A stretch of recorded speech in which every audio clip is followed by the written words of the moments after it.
All right, today we're looking at another budget-friendly computer case, priced around $70 before tariffs. I'm not sure if that's going to get affected or not, but regardless, this computer case is featuring 4 RGB 120mm fans and a lot of features that I absolutely appreciate in a computer case that is sub $70. We're going to check it out today.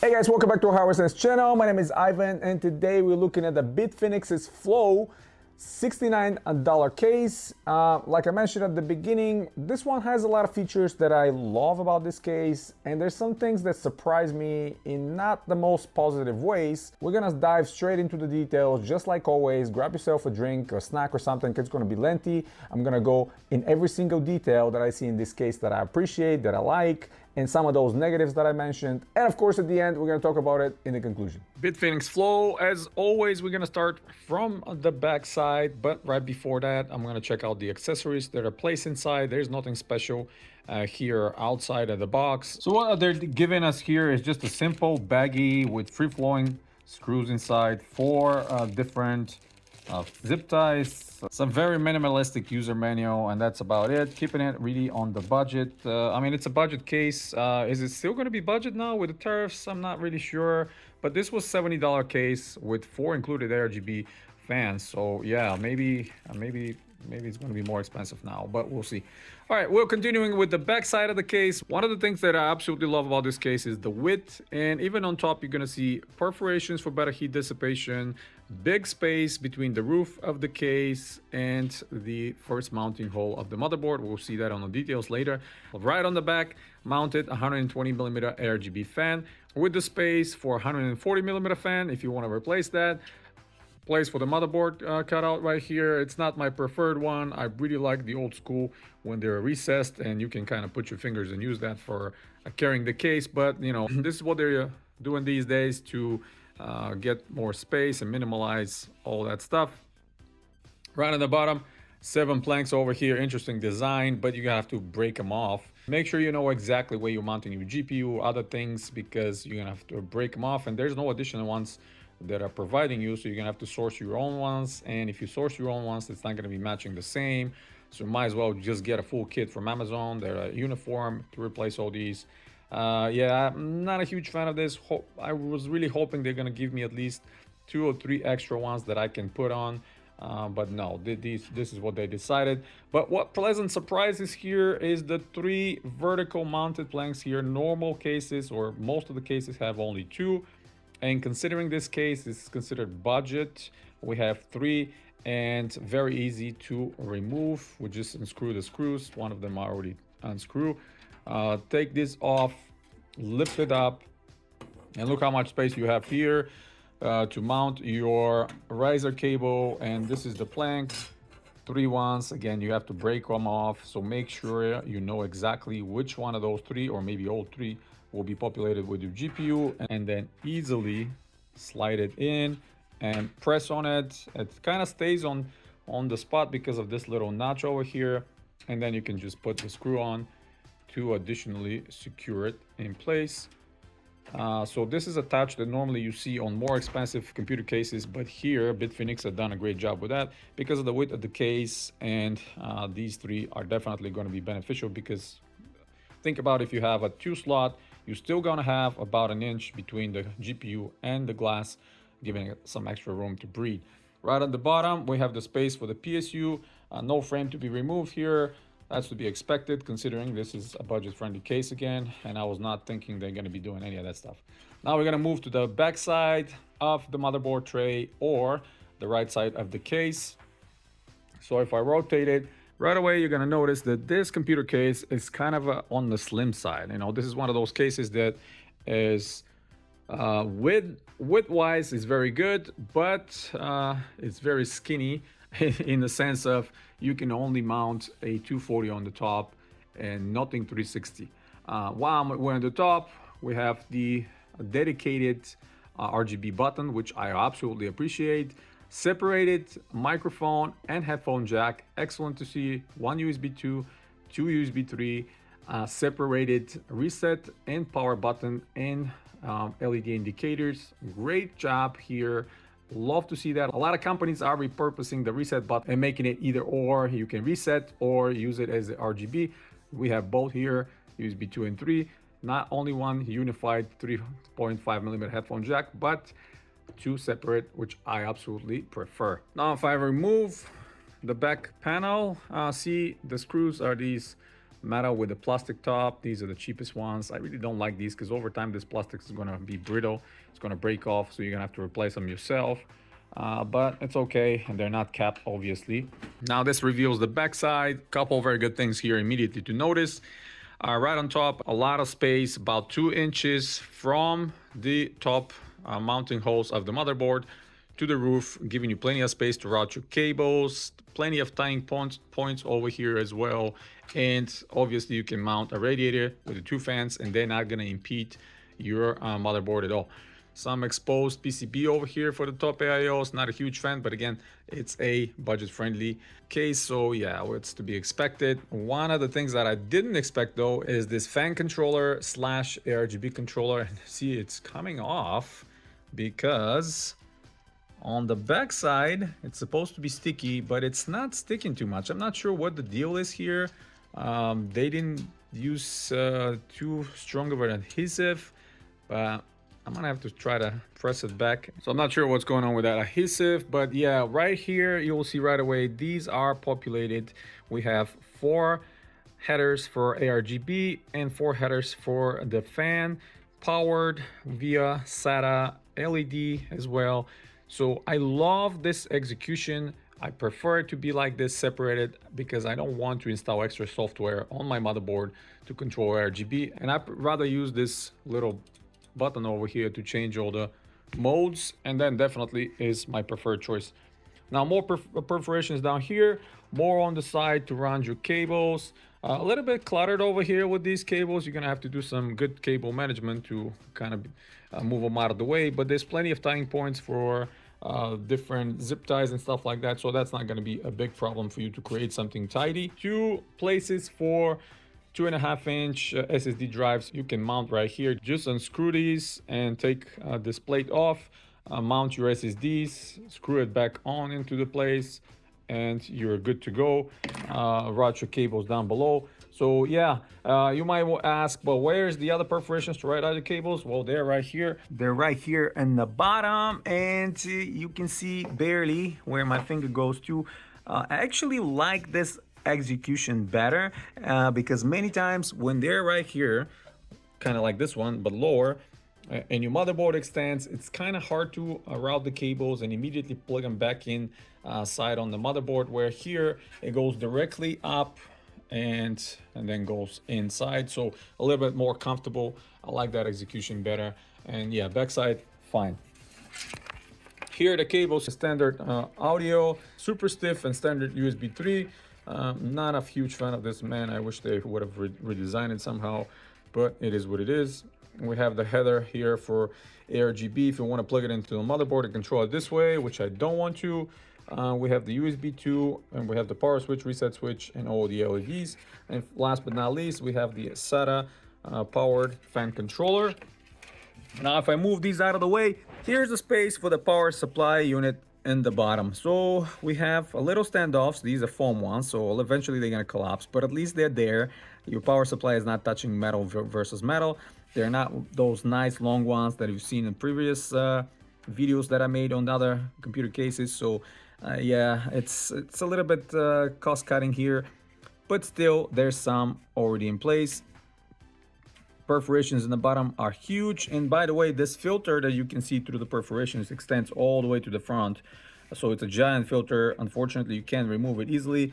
You're gonna have to tip the whole case and kind of squeeze it and move it to the side so you can clean it. So not the best execution. And by the way, the feet over here are foam as well, they're not rubber.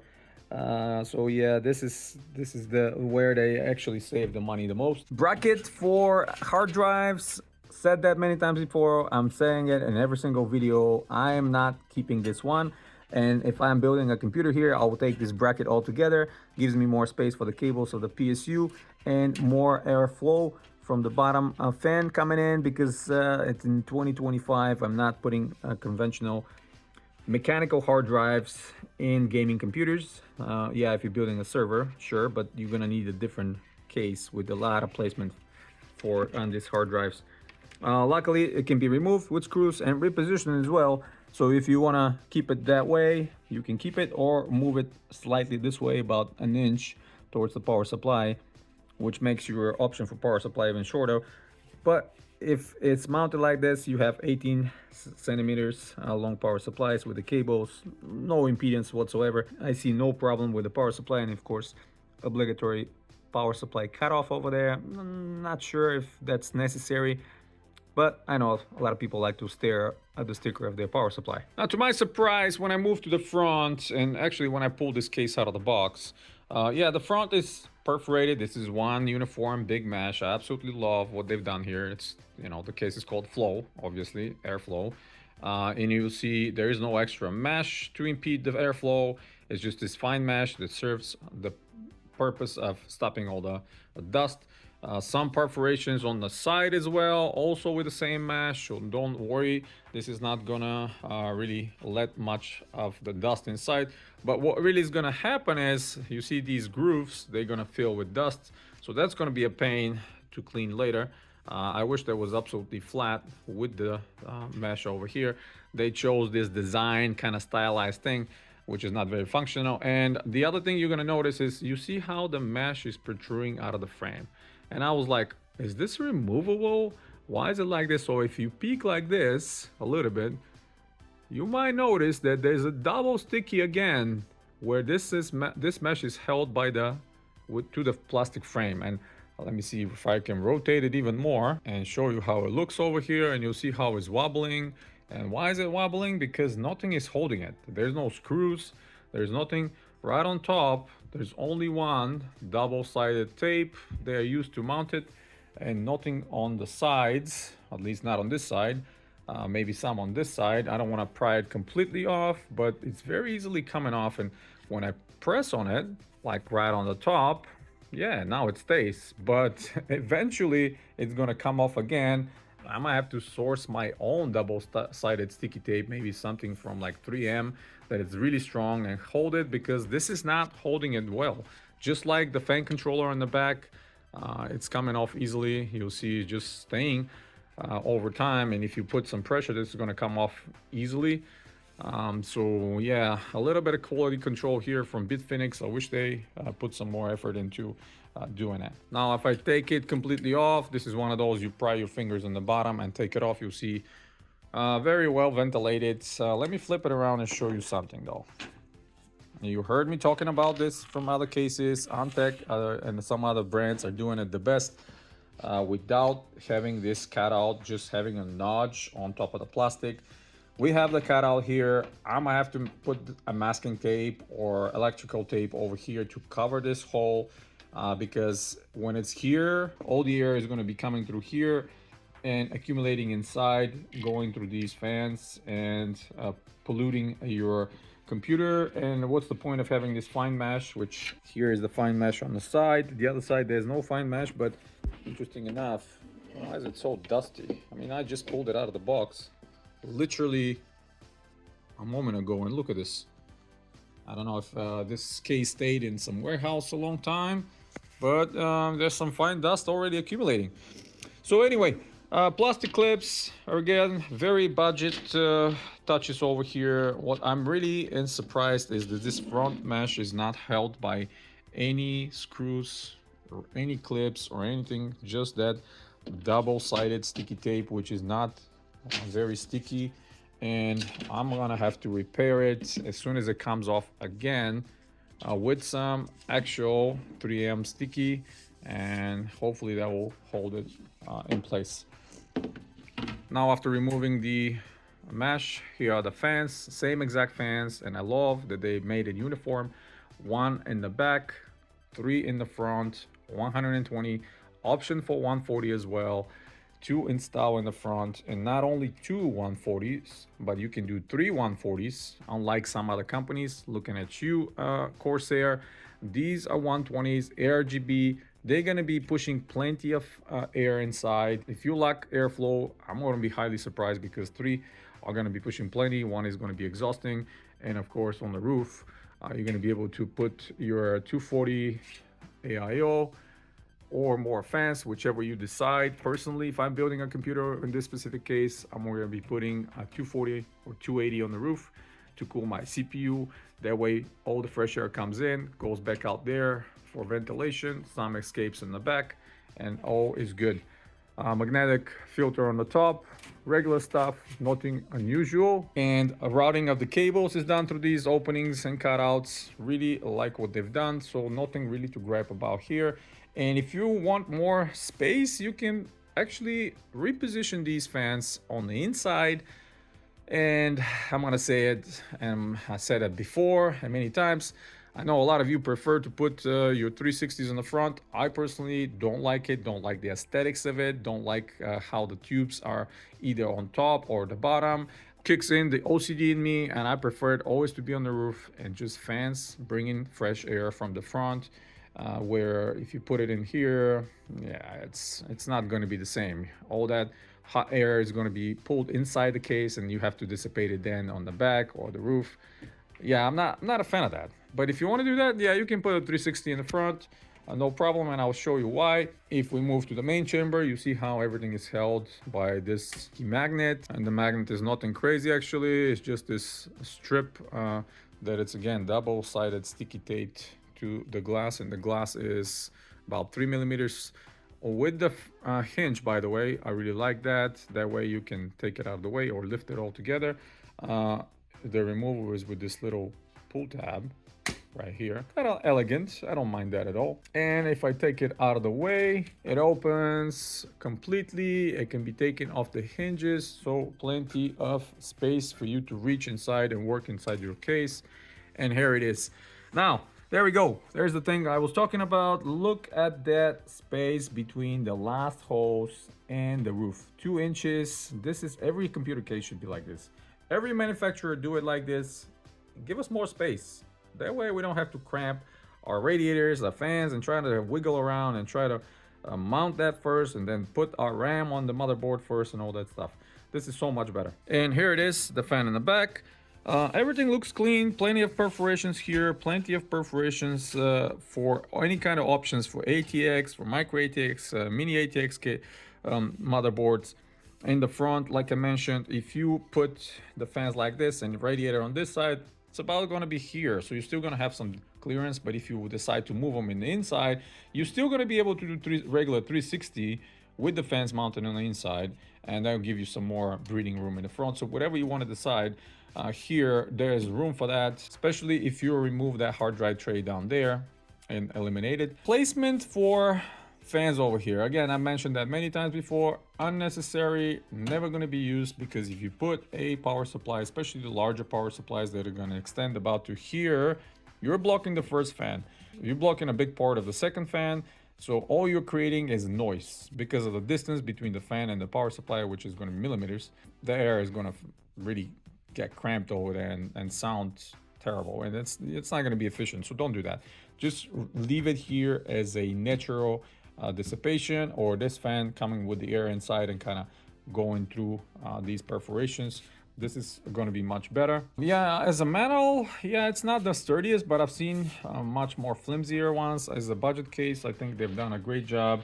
And honestly, if it wasn't the problem with this front mesh kind of ungluing itself and coming off, this case would have been an absolute winner, especially for somebody that doesn't have much space and they don't really want to use a larger GPU and 240 just on top, some mid-range GPU, plenty of ventilation. You're not going to have any problems, and it's so tall. Even the tallest towers will be able to get accommodated here. Let me plug in my power supply and show the RGB ones. Now with the power supply connected, you can see by default this is the color coming in. Here's the front, and nice green color. So if I go to the top where the button is and cycle through the RGB, let's see what we can get. All right, blue solid color, white, which is really nice and bright, magenta, yellow, purple, red, and green again. So yeah, I like these options actually. And now we're cycling through other ones, kind of rotating and cycling through different colors. So the options are here. Here we go with a mixed rainbow one. The options are plenty if you just want to use the button on the top and find the one you like the most and use that one. So yeah, and here's the noise.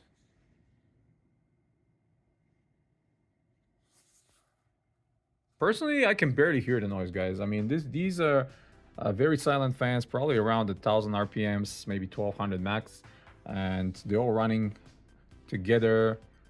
Plenty of air is being pushed in at the same time. It is very silent. I like that. If you have the case closed, you're gonna barely hear it as these fans. I can guarantee you that. So yeah, it's a very good job done with the fans. And this is how it's gonna look when you place the mesh filter in the front. Again, very classy. To me, this case looks very good with the included RGB fans. So yeah, that's the detailed look at this case, and let's go in the conclusion and talk about it. All right, conclusion time. And what do I think about the Bitfenix Flow? You guys saw already, I'm pretty impressed with the space inside considering the overall volume of the case. The width is almost perfect. We're talking about much wider than our regular cases. We have 3 slots for vertical mounting GPUs. Tons of things here are done correctly. We have silent RGB fans with included fan controller, much more preferred, great IO on top with dedicated button for that ARGB. Overall, a lot of great ideas. What I didn't like is some of the executions on a cheaper way, and you can see the front is already separating here. Despite my best effort to press on it. Again, I might have to find a much better double-sided sticky and put it over here, so I'll keep that front panel in place. I'm not sure why it's separating, but overall, I think if you overlook some of these small issues that you can probably fix on a cheap side, I think for a case of this type, this is well deserved. I think $69. Highly recommended with included fans, with tons of space on the roof. I mean, for $240 to mount your radiator and fans without touching the motherboard, that's just by itself a great win for me. I always love that touch when computer cases give you more space on the top. This is essential, guys. When you engineer cases, please give us this kind of space or more, so we can use thicker radiators with better fans or thicker fans and don't impede anything with the motherboard underneath. So yeah, I think the case is good for what it is, for the money. I mean, hinged glass panel, one of the features that I also like. It's easy to take off and on with the magnets. Some easy accessible features, option for 140s in the front and in the back. So things have been done really with some ideas how to keep it under budget and at the same time gives us as many options as possible. But again, if you're a little bit more cautious and kind of crafty, you can probably repair some of those things I was talking about. So yeah, that's pretty much it, guys. Hit the thumbs up if you like the video. Stay tuned to the channel. Subscribe if you're new. Check out the link in the description below if you want to support the channel directly. It helps me tremendously to bring you videos like this regularly. And as always, guys, you have a wonderful day.